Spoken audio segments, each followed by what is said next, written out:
Hey everybody, Andrew Esquivel here, back again.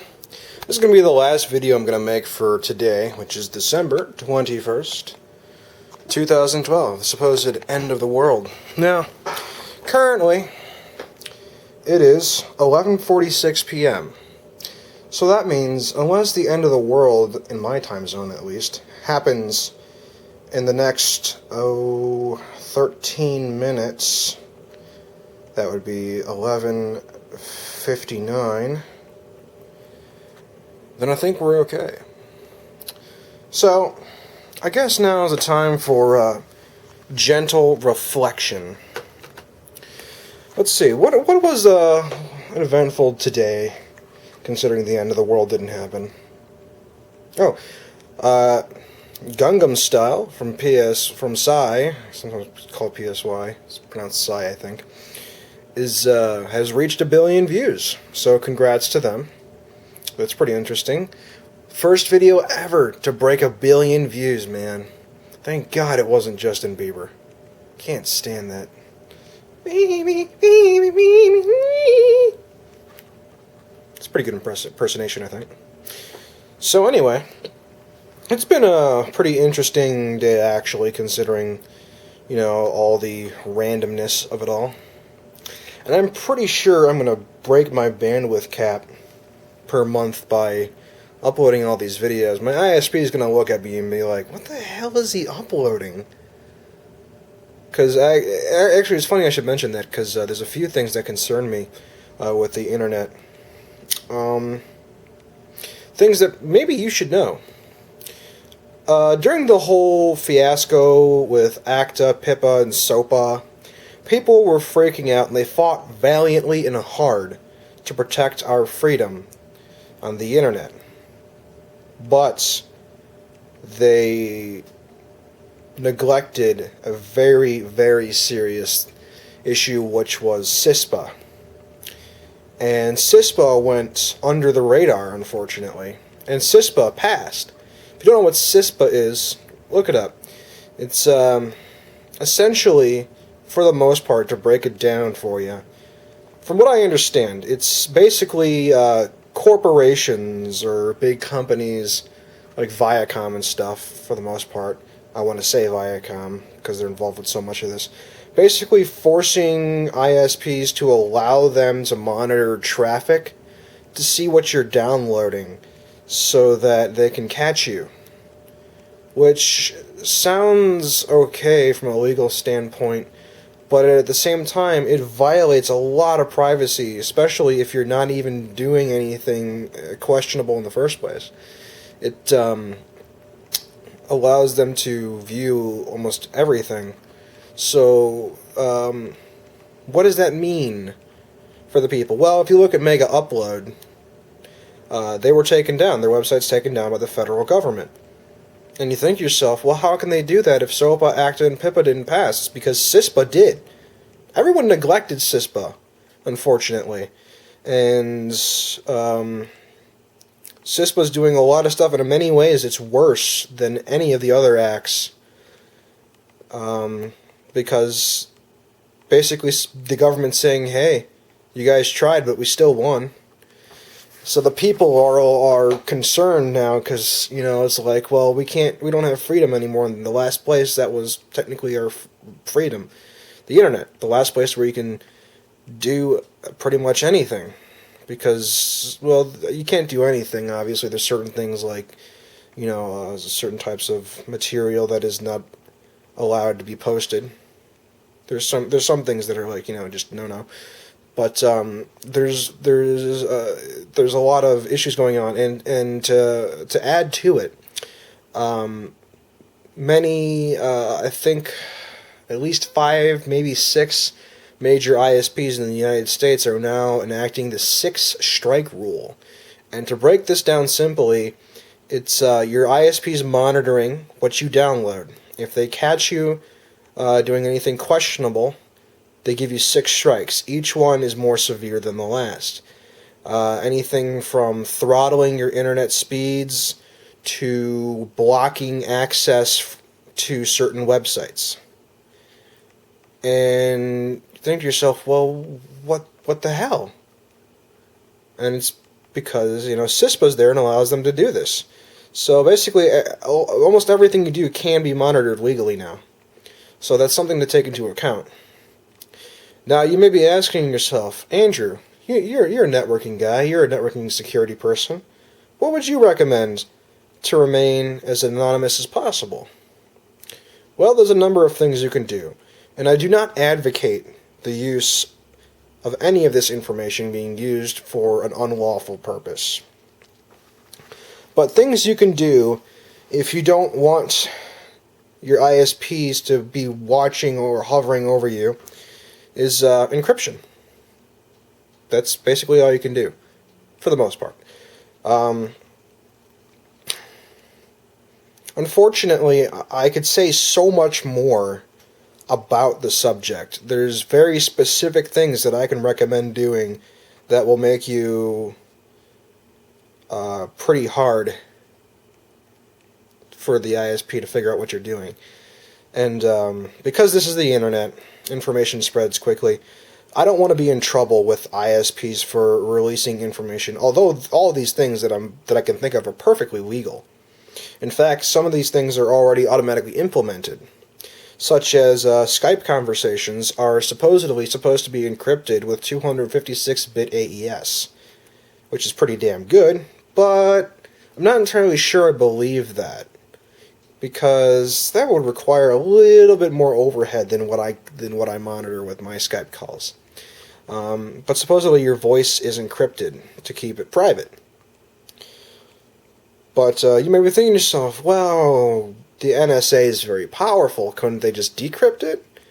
If you understand cryptology well, you'll know that AES is pretty damn good for encryption standards. And 256-bit is a lot higher than a lot of times of when, in terms of the bits, than when AES is normally used for. A lot of times it's like 128 and things like that. So, there's different types of encryption. There's Blowfish, Twofish, AES, Triple DES, regular DES. Obviously, Triple DES and DES are no longer used because compared to AES, there's way too much overhead and it's just not as powerful. So, but understanding encryption, basically, it takes a long time to decrypt something like that. And at that point, it might not even be worth it. Recently, the world record for the hardest encryption cracked was done. And this is before AES, I believe. I want to say maybe it was Triple DES. I could be wrong, though. Don't quote me on that. But it took them over a few decades to do it. So, and I'm assuming they did a brute force attack. I mean, there's a number of attacks that can happen when trying to, decrypt something. I mean, it could be a hash decryption using, well, in this case it won't be a hash, because it's UDP, not TCP. So, in terms of cracking things like passwords, there's a number of different ways. There's brute force, which is not very efficient, but it's the most thorough. There's dictionary, which is decent provided the password actually uses words from the dictionary. There's rainbow tables, which is really unfortunate that you can get those so easily. There's a number of ways, but no one ever does it by hand. Modern day computer can process over 2 million passwords a second. So, it's very important to have a strong password. That is your first line of defense against anyone trying to get into your stuff. A good password will consist of at least 15 characters, at least for me. It's got to have at least 15 characters, uppercase and lowercase, and numbers and common symbols. The reason I say common symbols is because if you use an uncommon symbol, chances are you try to log on to with another computer trying to log in, that keyboard won't support those uncommon symbols. So each one, that's 4 different character sets. And each time you add another character to a password, it makes it exponentially harder to crack. So that little bit of advice here. So yeah, the record was recently broken, and it took a long time. And this was using an older form of encryption that is, I don't believe, no longer used for the most part. So yeah, trying to crack 256-bit AES from a UDP transmission on Skype, if it actually does that, it's going to be relatively difficult to try and figure out. Let's see how we're doing on time here. We have 3 minutes left until the new day. So I'm going to keep an eye on the time. So, you may be asking yourself, well, if all these other things you talked about are illegal, why don't you tell us? Well, even though they're legal, they could get... I've got this sneaking suspicion that the ISPs don't want me giving simple information to evade their techniques. But all I will say is that if you can encrypt it, do it. Now, keep in mind that not everything supports encryption, and not every website supports it either, because in order for a website to support encryption, that requires a lot more processing power, in which cases many times they don't want to pay for, which is why only certain parts of a website may be encrypted, such as password logins, and the transfer of information such as credit card info. Because there is a lot of overhead with encryption. And sometimes it's just not feasible to do that because it would bog down the servers, the bandwidth, and all that. So it becomes impractical to do it on an incredibly large scale. However, some websites like Facebook now support encryption for everything they do instead of just certain things. So Facebook is entirely HTTPS, which is encrypted, versus HTTP, which is not encrypted.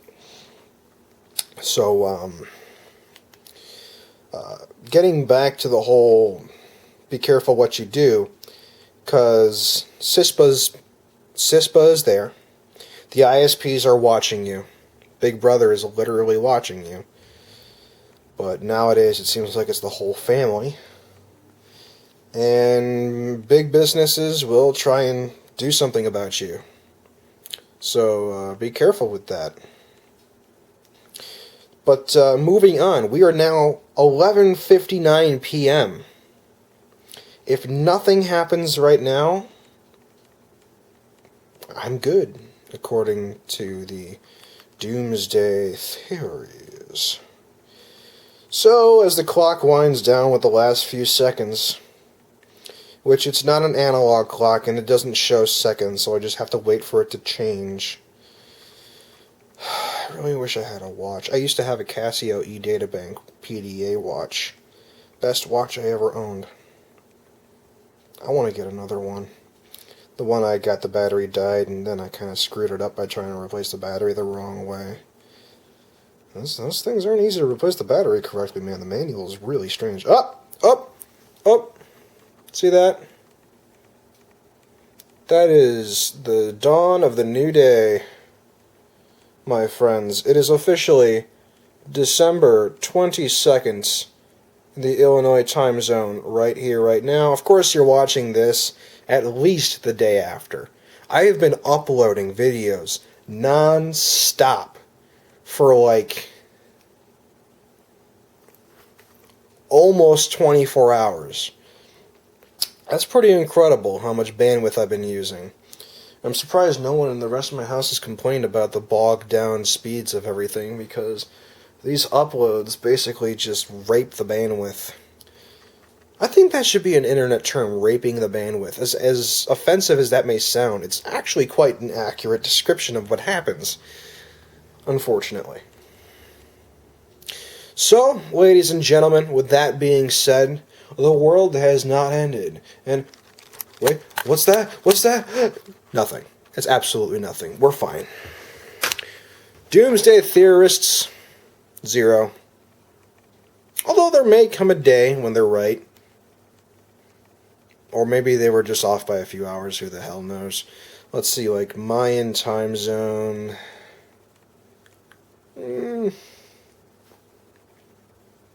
I don't want to say it's too far off from what I am. But, yeah. Interesting. So, nothing happened. Boo-hoo. I was really hoping something would happen, although I didn't really expect anything to happen. But hey, if you watched all these videos, my God, you have a lot of time on your hands. Go do something. Seriously. You're probably, like, numb from the waist down from sitting at a computer all day, watching my stupid videos. Well, not all of them are stupid, just this is kind of pointless. I thought this would be kind of a fun thing to do to kill time. But obviously, it was fruitless, for the most part. The beginning of the day seemed promising. It really seemed like, hey, maybe something might happen. But then I went to Buffalo Wild Wings. And I'm like, nah. So, thanks for watching, guys. And if you stuck with me through all this, you are a trooper and you deserve multiple internet cookies. So, yeah, I guess it's time to wrap it up.